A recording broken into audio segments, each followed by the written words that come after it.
Phase equilibrium में next video है। इसमें इससे लास्ट वाली वीडियो में मैं दो इक्विलिब्रियम के बारे में बात कर चुकी हूँ, थर्मल इक्विलिब्रियम और मैकेनिकल इक्विलिब्रियम। इस वीडियो में हम केमिकल इक्विलिब्रियम के बारे में बात करेंगे और फर्दर स्टडी करेंगे। केमिकल इक्विलिब्रियम की बात करूँ तो केमिकल इक्विलिब्रियम स्टडी करने से पहले हमें एक टर्म के बारे में पता होना चाहिए, केमिकल पोटेंशियल। केमिकल पोटेंशियल जो होता है वो फ्री एनर्जी के अंदर चेंज होता है। जैसे अगर हम बात करते हैं, आपने थर्मोडायनेमिक पढ़ी है तो उसके अंदर आपने फ्री एनर्जी के बारे में पढ़ा होगा। फ्री एनर्जी का जो चेंज है और वो चेंज जो आया कंसीडर किया जाता है, हम उसको एक कांस्टेंट टेम्परेचर और एक कांस्टेंट प्रेशर पर कंसीडर करते हैं। और जब कांस्टेंट प्रेशर और टेम्परेचर पर कंसीडर किया जाता है तब हम साथ में ये मान के चलते हैं कि उसमें 1 मोल ऑफ कंपोनेंट ट्रांसफ़र करता है एक फेज़ से दूसरे फेज़ में। ओवरऑल जो है पूरे सिस्टम का जो मटेरियल है, जो अमाउंट है वो कांस्टेंट रहेगा, लेकिन जो मटेरियल के अंदर कंपोनेंट है वो एक फेज़ से दूसरी फेज़ में ट्रांसफ़र हो जाएंगे। जैसे हमारे पास यहाँ पर अगर हम देखें तो बॉक्स में एक फ़ेज़ ए और फेज़ बी है। मान लो फेज़ ए से 1 मोल पार्टिकल्स या फिर 1 मोल कंपोनेंट हमारा फेज़ बी के अंदर एंटर कर जाता है, लेकिन पूरे सिस्टम का तो ओवरऑल क्या रहता है, कांस्टेंट रहता है। हम ऐसी चीज़ों को लेकर कंडीशन करते हैं तो वो जो उस टाइम पर चेंज आया उसी को हम केमिकल पोटेंशियल बोलते हैं। और जो केमिकल पोटेंशियल होता है एक कंपोनेंट का, वो हर फेज़ में सेम रहता है, वो चेंज नहीं होता। केमिकल पोटेंशियल को हम म्यू से रिप्रेजेंट करते हैं। अगर हम एक सिस्टम कंसीडर करें और सिस्टम में 2 फेज़ हैं, ए और बी, और ए और बी फेज़ के साथ हमने ये कंसीडर कर लिया टेम्परेचर और प्रेशर दोनों ही कांस्टेंट है। उनके साथ में नंबर ऑफ़ कंपोनेंट्स हैं, 1 से लेकर सी तक हम नंबर ऑफ़ कंपोनेंट कंसीडर कर सकते हैं। 1 2 3 अप टू सी तक नंबर ऑफ़ कंपोनेंट है, जिसमें DN1 जो है वो अमाउंट ऑफ कंपोनेंट 1 है जो ए फेज़ से बी फेज़ में ट्रांसफ़र हो जाता है। DN1 जो है कंपोनेंट 1 का अमाउंट है जो ए फेज़ से बी फेज़ में ट्रांसफ़र हो जाता है। हम 2 फेज़ कंसीडर कर रहे हैं और एक फेज़ में नंबर ऑफ़ कंपोनेंट्स हैं, ये मानकर चलते हैं। मतलब फेज़ एक है आपका, मान लो फेज़ ए में लिक्विड है और उस लिक्विड के अंदर नंबर ऑफ़ कंपोनेंट्स बहुत ज़्यादा है। ऐसे ही म्यू1 ए की बात करूँ तो केमिकल पोटेंशियल होगी कंपोनेंट 1 की, लेकिन वो किसके अंदर होगा, फेज़ 1 के अंदर होगी। ऐसे ही म्यू1 बी की बात करूँ तो केमिकल पोटेंशियल है कंपोनेंट 1 की, लेकिन फेज़ कौन सा है, बी।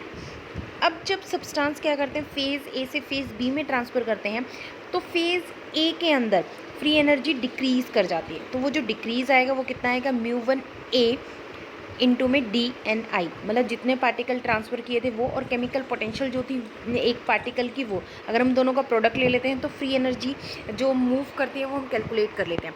ऐसे ही जो इंक्रीज़ होगा free energy of the component 1 in phase B, तो वो हमारा आ जाएगा म्यू1 बी DN1।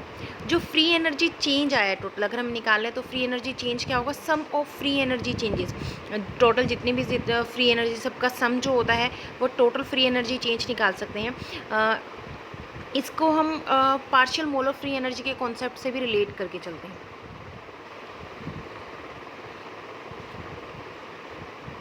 जैसे हमने कंसीडर किया यहाँ पर हमारे पार्शियल मोलर कंपोजिशन है कांस्टेंट टेम्परेचर एंड प्रेशर पर। टेम्परेचर में जो चेंज है हमारा 0 है, प्रेशर में चेंज भी हमारा 0 है।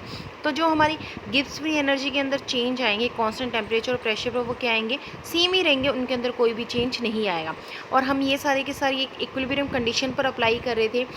क्लोज सिस्टम था और उसके अंदर जो हमारा चेंज था वो हमारा टोटल कितना हो रहा था, 0 के इक्वल आ रहा था एट लास्ट, इक्विलिब्रियम स्टेट होने के कारण। तो हमारा जो एट लास्ट जो आएगा वो हमारा क्या हो जाएगा, म्यू1 ए DNI नेगेटिव में आ जाएगा क्योंकि वो डिक्रीज़ करा था, और म्यू1 बी DN2 हमारा क्या करता, इंक्रीज़ करता है, इसलिए हम पॉजिटिव में लेते हैं। तो म्यू1 ए DN1 प्लस म्यू, ये दोनों एक दूसरे के इक्वल आ जाते हैं। और जो हमारा एट लास्ट जो रिज़ल्ट निकलता है वो हमारा आ जाता है म्यू1 ए इक्वल टू म्यू1 बी। केमिकल जो पोटेंशियल है कंपोनेंट 1 की वो दोनों फेजेस में क्या होगी, सेम होगी। मतलब जितनी 1 कंपोनेंट में है कंपोनेंट 1 की ए फेज़ में, उतनी ही कंपोनेंट 1 की बी फेज़ में होगी, उसके अंदर कोई भी चेंज नहीं आएगा। सेम चीज़ हम ith कंपोनेंट्स के लिए भी ले सकते हैं। अगर हमारे पास i कंपोनेंट होंगे, सपोज करो हमारे पास C अप टू कंपोनेंट हो सकते हैं, तो उन सब में क्या होगी, वो सेम ही रहेगी। आप चाहे मल्टीपल फेजेस में इसको कंसीडर कर सकते हैं।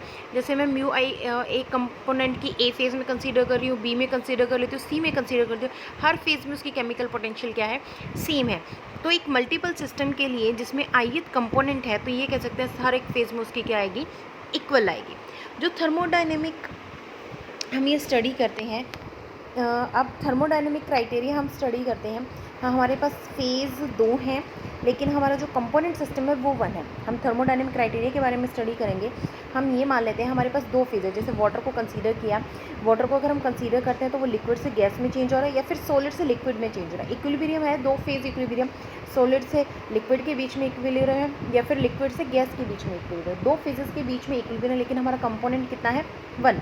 जब हम ऐसी चीज़ कंसीडर करते हैं तो उस टाइम पे जो सब्सटेंस का अमाउंट है वो एक फेज़ से दूसरे फेज़ में ट्रांसफ़र कर जाता है, और जब वो एक फेज़ से दूसरे फेज़ में ट्रांसफ़र करता है तो जो मोलर फ्री एनर्जी है एक फेज़ की वो डिक्रीज़ करती है, और उसी टाइम पे जो मोलर फ्री एनर्जी होगी जितनी एक फेज़ की डिक्रीज़ करेगी उतनी ही दूसरे फेज़ की क्या करेगी, इंक्रीज़ कर जाएगी। जैसे गिब्स फ्री एनर्जी थी, जितनी एक में डिक्रीज़ करी थी उतनी ही दूसरे में इंक्रीज़ करेगी। सेम चीज़ हो जाएगी कि एक की डिक्रीज़ करेगी और एक की उतनी ही इंक्रीज़ करेगी। इस फ्री एनर्जी को अगर हमें रिप्रेजेंट करना हो, फ्री एनर्जी में अगर हम चेंज की बात करें तो आप लोगों को पता है delta G is equal to क्या होता है, 0 के इक्वल होता है। Delta G is equal to G2 minus G1। G1 जो है वो मोलर फ्री एनर्जी फेज़ 1 है, और G2 जो है वो हमारी मोलर फ्री एनर्जी फेज़ 2 है। अगर मैं G2 माइनस G1 की बात करूँ तो हमारा डेल्टा जी के इक्वल था, और डेल्टा जी हमारा क्या था, 0 था। तो G1 इक्वल टू G2। आप ये किसी भी टेम्परेचर पे या प्रेशर पे कंसीडर करेंगे 2 फेजेस के एक सिंगल कंपोनेंट के लिए, वो इक्विलिब्रियम होगा हर एक फेज़ में, और मोलर फ्री एनर्जी क्या होगी, हर एक फेज़ में सेम चलेगी, उसके अंदर कोई भी चेंजेस नहीं आएगा।